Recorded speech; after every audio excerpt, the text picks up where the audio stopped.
Hey, if you're watching this video, chances are you want to learn a little bit about my story and how Real came to be. And going to go and do a little screen share presentation for us to walk you through some imagery.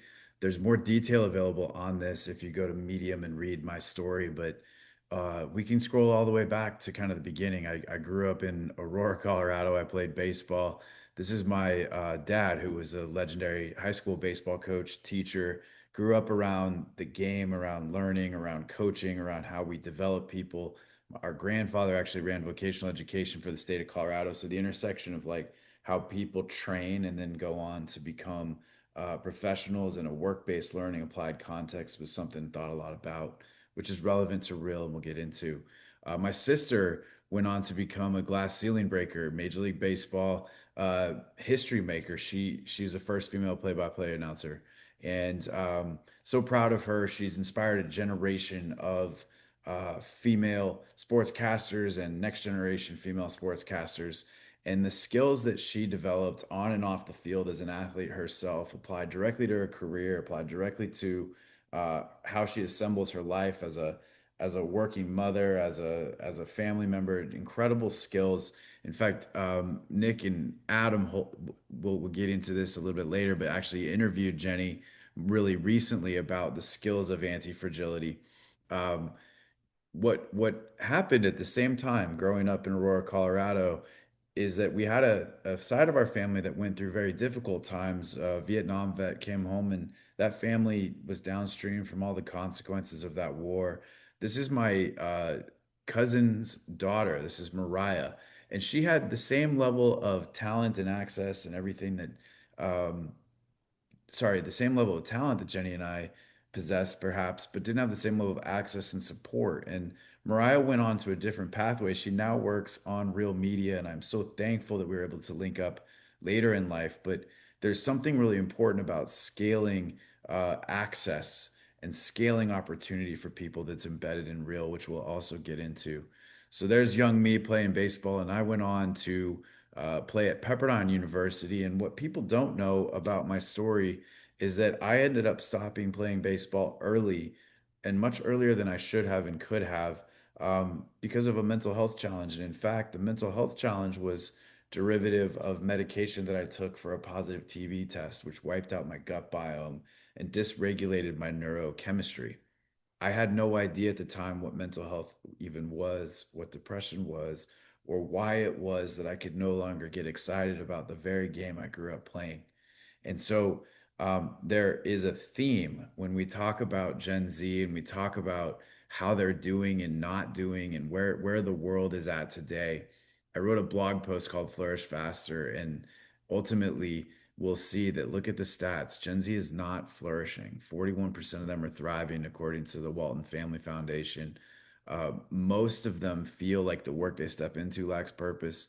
50% of them say they don't know how to go out into the real world. But some of that is mental, some of that is emotional, some of that are these skills that we'll get into later.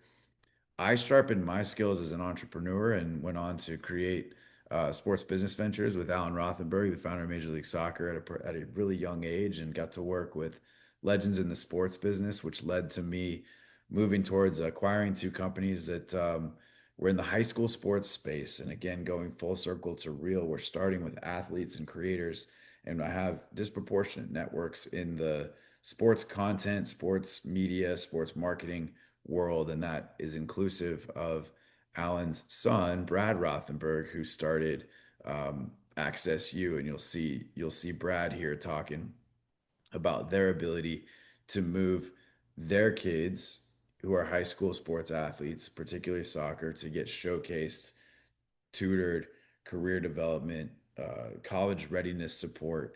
And Access U is one of the myriad of programs that has told us that they would like for us to help train these kids in real skills. So fast forward, go to Silicon Valley, build a personal data platform with Jeremy Miller, who's now on the board of Blue Sky. Jeremy and I had a vision for the web actually starting to move around the individual.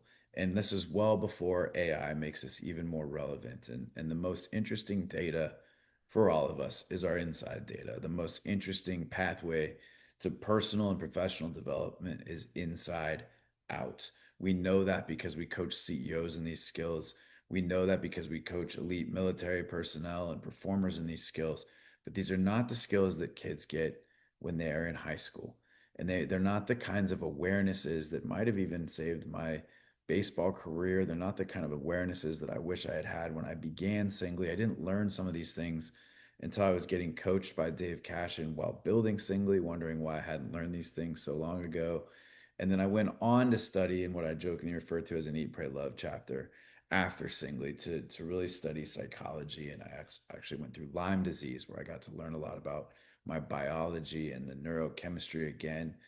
The whole human picture that lives inside of us is a core determinant of who we do and don't become. Singly was acquired by Appcelerator as a for our API infrastructure technology. We really didn't get the venture model right, and I like to talk a lot about the choices that we made and how conscious or unconscious some of those choices were.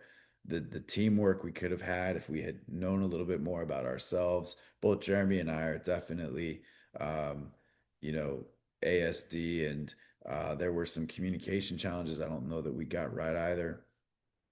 Um, there's us talking to Marshall for the press. There's Matt and I talking to the press about basically our launch for this web summit.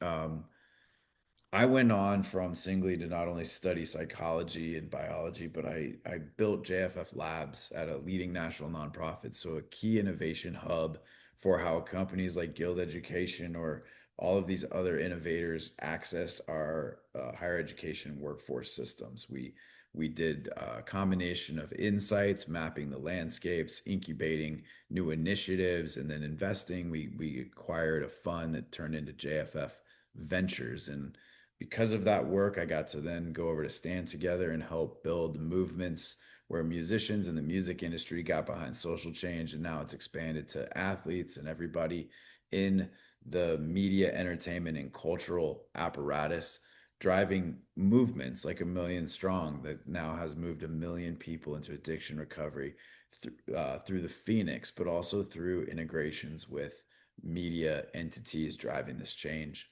And so, uh, as a movement builder, as someone who wants to see movements take place, I started the Flourish Faster movement with some of the top higher education leaders in our country, built out real skills curriculum from scratch using the science and inputs of people like Dr. Adam Wright, who's the performance coach for the Washington Nationals, Dr. Nick Holton, who hosts the Flourish FM podcast. You'll find that on my YouTube channel, you'll find Nick and I actually going through the various elements of curriculum design, talking about the core concepts of resonance, energy, anti fragility, and liberation. And I'm very proud of that work. You'll also find Dr. Michael Goldstein and I doing some curriculum design um, here, and maybe I'll mute it, but you'll see Michael and I going through building ChatGPT toolkits, working through exercises for the students.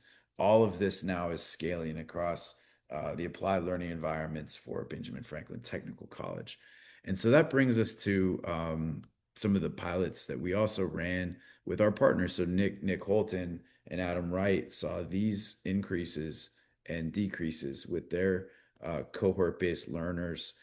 Michael saw incredible engagement and openings and transformations with his students at Benjamin Franklin College. And we talked to Brad Rothenberg about bringing these kinds of things to Access U, which brings us to today. Um, whether it's a young founder who I might reach through the Founder Mental Health Pledge or other founder ecosystems I work with, a young athlete through the networks, through the sports business, young creators who I might access through my influential relationships in the media and entertainment business.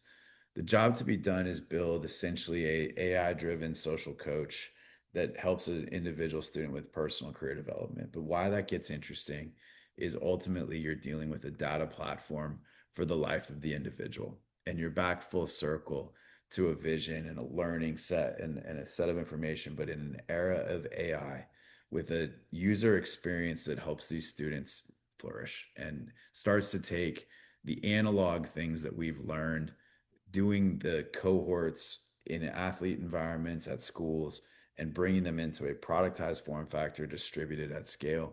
And that's really what we're starting to get into with Real and the complementary real life media ecosystem. So I thank you for listening to my story and my background. You know a little bit more about why I do what I do and how I came to this story for myself. And it's a dream of mine to make this real so that this generation has a much better chance of making their dreams real because they know the real skills that it'll take to do it. Thank you.